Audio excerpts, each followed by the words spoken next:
Assalamualaikum warahmatullahi wabarakatuh. Selamat pagi. Mudah-mudahan kita semua dalam keadaan sehat walafiat. Baiklah, Ananda semua, saya akan menyampaikan materi pada mata kuliah penilaian konsumsi pangan dengan judul dan atau topik kita pada hari ini adalah tentang food weighing method atau metode penimbangan pada penilaian konsumsi makanan. Nah, sebelum kita masuk ke metode food weighing, harus kita ketahui dulu ya bagaimana perbedaan antara jenis data penilaian konsumsi makanan untuk data kualitatif maupun data kuantitatif. Nah, dalam pengukuran konsumsi makanan, berdasarkan jenis data ada dua kelompok penilaian konsumsi makanan ya berdasarkan kualitatif ataupun kuantitatif. Nah, data kualitatif itu apa saja? Penilaian konsumsi makanan seperti melalui FFQ ya, Food Frequency Questionnaire. Kemudian dietary history, metode telepon ataupun metode food list. Nah, yang ini termasuk ke dalam kategori penilaian konsumsi makanan untuk jenis data kualitatif. Nah, kalau untuk yang kuantitatif apa saja? Kuantitatif seperti metode food recall ya, food recall 2 kali 24 jam. Kemudian estimasi record ya, metode food record. Kemudian food weighing. Nah, food weighing ini termasuk ke dalam penilaian konsumsi makanan untuk jenis data kuantitatif. Kemudian selain food weighing ada food account ya penjumlahan menjumlahkan makanan yang dikonsumsi dalam waktu tertentu. Kemudian inventory, kemudian household food record. Jadi food record dalam tingkat rumah tangga. Nah, untuk hari ini saya lebih fokus akan menjelaskan terkait dengan food weighing, ya, food weighing atau metode penimbangan. Food weighing itu merupakan metode pengukuran asupan gizi pada individu yang dilakukan dengan cara menimbang makanan yang dikonsumsi responden. Ini jelas ya, karena sudah jelas namanya food weighing, metode penimbangan, pastinya kita akan melakukan proses penimbangan pada makanan yang dikonsumsi oleh responden, baik di tingkat keluarga ataupun mau tingkat individu. Namun untuk food weighing ini sendiri lebih sering digunakan pada tingkat individu. Kemudian metode ini mengharuskan responden atau petugas melakukan penimbangan dan mencatat seluruh makanan yang dikonsumsi selama 24 jam. Jadi kalau food recall ya bedanya, kalau food recall kita hanya merecall saja. Food recall 1 kali 24 jam, kita hanya merecall makanan yang dikonsumsi selama 1 kali 24 jam. Nah, kalau food weighing kita harus melakukan penimbangan. Jadi mengamati, observasi, dan melakukan penimbangan. Jadi food weighing ini lebih sensitif ya kalau jika dibandingkan dengan metode yang lainnya. Nah, apabila ada makanan yang tersisa, maka sisa makanan juga ditimbang sehingga dapat diketahui konsumsi makanan yang sebenarnya yang dikonsumsi ya. Kadang ini merupakan suatu kelebihan dari food weighing ya, kelebihan karena memang food weighing ini memang data real, memang data yang memang makanan yang dikonsumsi real oleh responden yang kita teliti ya, sehingga itu tadi dia lebih sensitif jika dibandingkan dengan metode lainnya. Kemudian formulir pengumpulan data yang digunakan mempunyai kesamaan dengan metode food recall 2 kali 1 kali 24 jam. Ya, seperti yang saya singgung tadi, formulirnya hampir mirip, sama saja, hampir mirip ya. Tetapi perbedaannya adalah food weighing dilakukan penimbangan dan estimasi dari makanan sisa, ya. Bukan estimasi ya, penimbangan makanan sisa. Kemudian pengumpulan data biasanya berlangsung beberapa hari tergantung tujuan, dana, dan tenaga yang ada. Karena memang food weighing ini kita perlu ketelatenan, perlu keseriusan, dan perlu kehati-hatian terutama dalam penimbangan. Dan karena kegiatannya ini memang terkait dengan penimbangan, butuh waktu yang lama. Sehingga dalam menggunakan metode food weighing ini kita juga harus mempertimbangkan tujuan penelitian kita apa. Ya, kemudian dananya seberapa gitu ya, dan tenaga yang ada. Karena kalau cuma satu orang, kalau kita tujuannya untuk mengukur konsumsi dalam satu populasi ya rumah tangga, mungkin perlu tenaga yang lebih dari satu orang enumerator gitu ya. karena food waging ini membutuhkan waktu yang lama. Nah, bagaimana langkah-langkahnya? Pertama, petugas atau responden menimbang dan mencatat bahan makanan atau makanan yang dianalisis dalam gram. Nah, jadi di sini food waging ada yang kita gunakan langsung, kita yang menimbang atau petugas, kita sebagai petugas menimbang makanan. Ada juga kita meminta responden yang menimbang, karena memang terkadang ada beberapa responden yang tidak bersedia untuk makanannya orang lain yang menimbang. Karena memang penimbangan ini memang makanan yang mau dimakan oleh responden ya dalam satu piring itu sebelum dimakan memang harus ditimbang dulu. Nah, jadi ada beberapa responden yang tidak bersedia ya untuk makanannya itu dipegang-pegang dulu atau diunek-unek dulu ya, ditimbang dulu misalnya ayam goreng ya di dalam sebelum dimasukkan ke dalam piring saji makanan harus ditimbang dulu berapa gram sebelum sebelum dimakan. Kemudian nasi ditimbang juga sebelum dimakan. Nah, itu memang butuh ini ya, butuh kerelaan dari responden. Namun kalau responden dia tidak bersedia, bisa disiasati dengan responden yang menimbang sendiri makanannya, petugas yang mencatatnya atau mendampingi.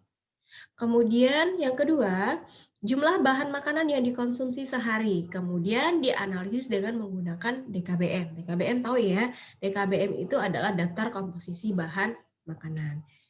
Kemudian membandingkannya dengan hasil AKG. Jadi pada prinsipnya dalam menganalisis zat gizi yang dikonsumsi oleh seseorang atau individu sama ya seperti food recall atau food frequency semi FFQ.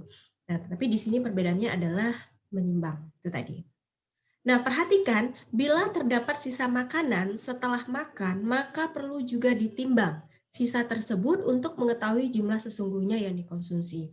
Nah, ini yang sering terlupa dalam metode food waging. Jadi, petugas sering mengabaikan sisa makanan atau hanya mengira-ngira saja bahwa sisa makanan tersebut sekian gram. Tidak demikian. Jadi, sisa makanan yang disisakan oleh responden itu juga harus ditimbang. Contoh, dalam satu piring makan siang ada menu nasi putih, ya nasi putih satu porsi, kemudian ayam satu porsi satu potong, kemudian sayur satu porsi satu mangkok, dan lain-lain contohnya ya. Nah, setelah selesai sebelum makan kan ditimbang ya, sebelum makan ditimbang. Kemudian setelah makan ternyata ada sisa nih, ada sisa di ayam nih. Ayamnya kebetulan yang diambil adalah bagian paha ya, bagian paha. Nah, ternyata ada sisa beberapa secara kasat mata mungkin kira-kira udah habis gitu ya. Kira-kira udah selesai yang daging-dagingnya itu. Tapi tidak demikian. Jadi ada sisa daging-daging yang menempel walaupun kelihatannya pokoknya ada bersisa itu harus ditimbang. Begitu juga untuk jenis pangan yang lain, jenis menu yang lain.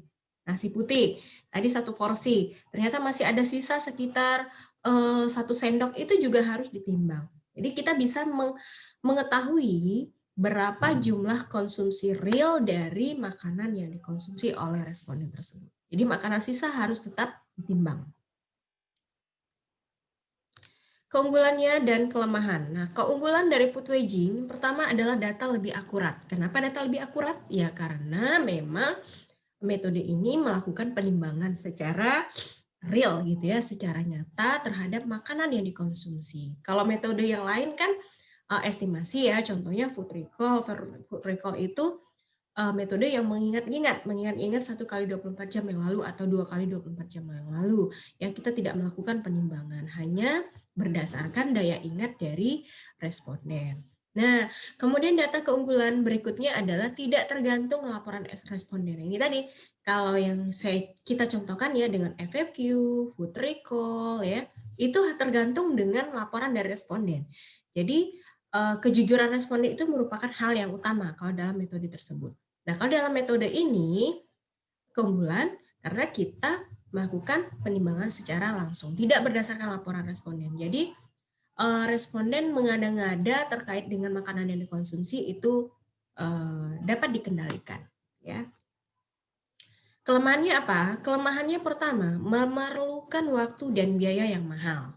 Ya, karena terkait tadi kita memerlukan alat penimbangan ya. Kemudian enumerator atau petugas pembantunya harus lebih dari satu ya, kita tidak bisa bekerja sendiri. Jadi butuh waktu dan biaya yang mahal. Kemudian yang kedua, membebani responden. Kenapa?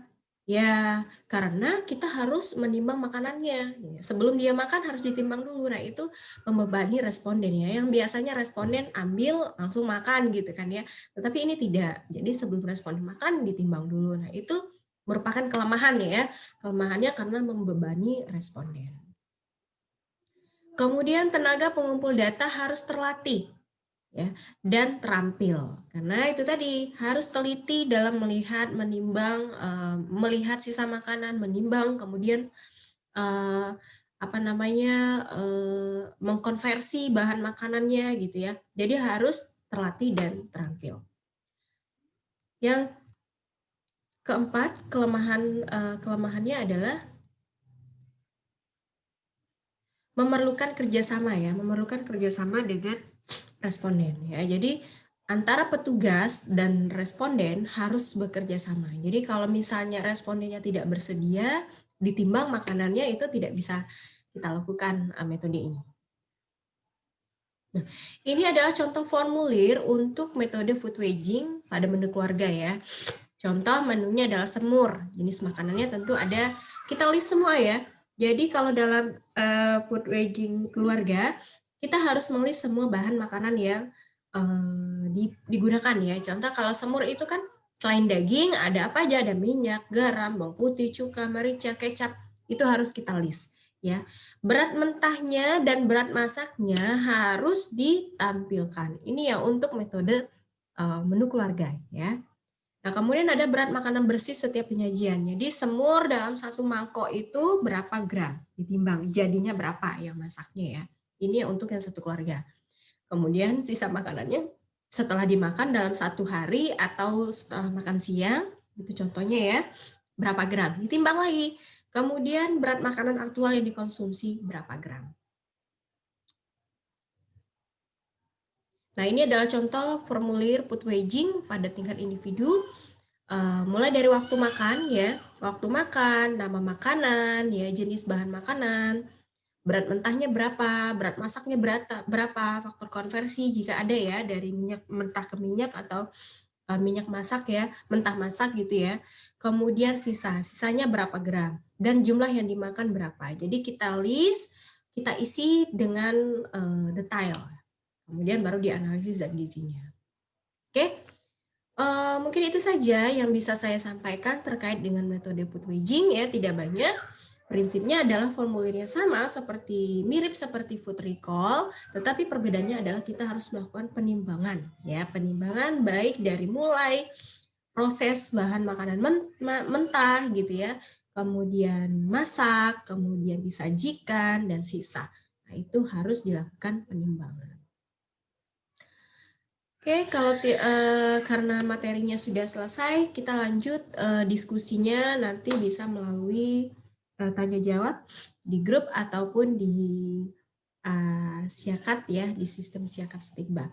Terima kasih atas perhatiannya. Mudah-mudahan apa yang saya sampaikan dapat dipahami. Terima kasih. Nanti kita lanjutkan untuk praktikum yang lebih praktis ya, yang lebih detail lagi gitu ya untuk praktikumnya. Terima kasih. Wassalamualaikum warahmatullahi wabarakatuh.